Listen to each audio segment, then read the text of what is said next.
Who hasn't encountered a mean girl? Whether it's Regina George's icy stare or Blair Waldorf's cutting words, these characters dominate their social scenes. But is being a mean girl really all it takes to get to the top? Let's start with social media.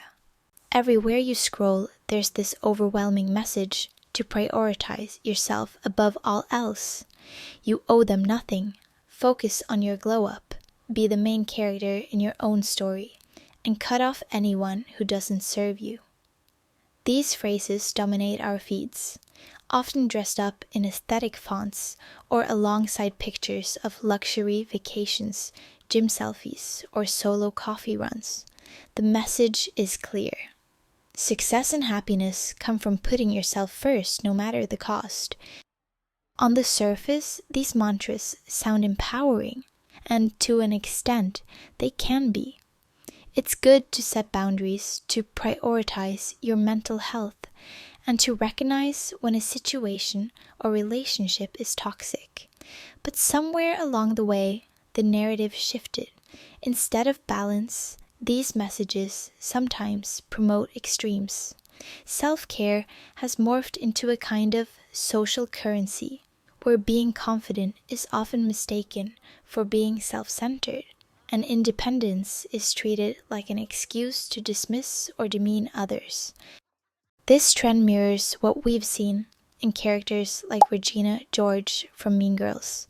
Regina isn't just confident, she's ruthless. Her power lies in her ability to belittle others while making them crave her approval. She controls her clique, the Plastics, through a mix of fear and manipulation. From spreading rumors to her infamous burn book, Regina's entire strategy revolves around keeping others beneath her. And it works, at least for a while. People don't just fear Regina, they idolize her. She embodies the idea that to stay on top, you have to crush everyone else beneath you. And here's the thing, we don't just see this in movies.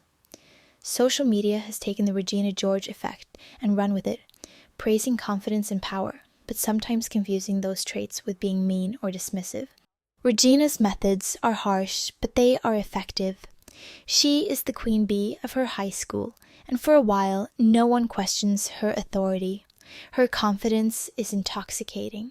People around her may loathe her, but they can't help but be drawn to her magnetic presence. But Regina's power doesn't come from kindness or respect. It's built on exclusion and control. For Regina, being a mean girl isn't just about tearing others down. It's about elevating herself to the top of the social ladder and maintaining that position at any cost. Whether it's through cutting remarks or rules like, you can't wear a tank top 2 days in a row, and you can only wear your hair in a ponytail once a week. Oh, and we only wear jeans or track pants on Fridays. Now, if you break any of these rules, you can't sit with us at lunch. She thrives on creating an atmosphere of exclusion. Her power comes from dictating who belongs and who doesn't, ensuring everyone stays beneath her. But what happens when the world catches up? Regina's reign doesn't last forever. Eventually, people grow tired of her manipulation, her cruelty, and the way she treats others. Even her own clique begins to unravel, turning her rules against her. In the end, she loses everything she worked so hard to maintain. After she's hit with the consequences of her actions, being hit by a bus, yes, literally, Regina's world falls apart.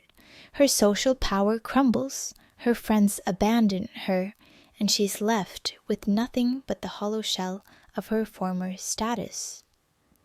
The lesson here is clear. While being a mean girl might get you attention or temporary power, it's not sustainable. The people you hurt along the way will eventually move on, and without genuine connections, your empire will fall. This idea ties into an episode of My Little Pony, where Fluttershy, a shy, kind-hearted character, decides she's done being a doormat. She attends a seminar on assertiveness led by an over-the-top coach who encourages her to stand up for herself at all costs. At first, this change is empowering for Fluttershy. She starts speaking up, setting boundaries, and refusing to be taken advantage of. But things quickly spiral. Fluttershy takes these lessons too far, becoming mean, pushy, and even cruel to her friends and others in her community. She alienates her customers, hurts her friends, and in a particularly memorable scene, reduces Pinkie Pie and Rarity to tears with cutting insults. In the end, she realizes that while assertiveness is important, kindness and compassion are just as valuable. This episode is a perfect example of the dangers of going too far. It's good to set boundaries, be confident, and take care of yourself. But sometimes the pendulum swings too far. Instead of finding a healthy balance, people end up leaning into selfishness or cruelty under the guise of empowerment. It's easy to see the appeal of characters like Regina George, who exude power and confidence. We're told that confidence is the key to success, and Regina's confidence is unquestionable.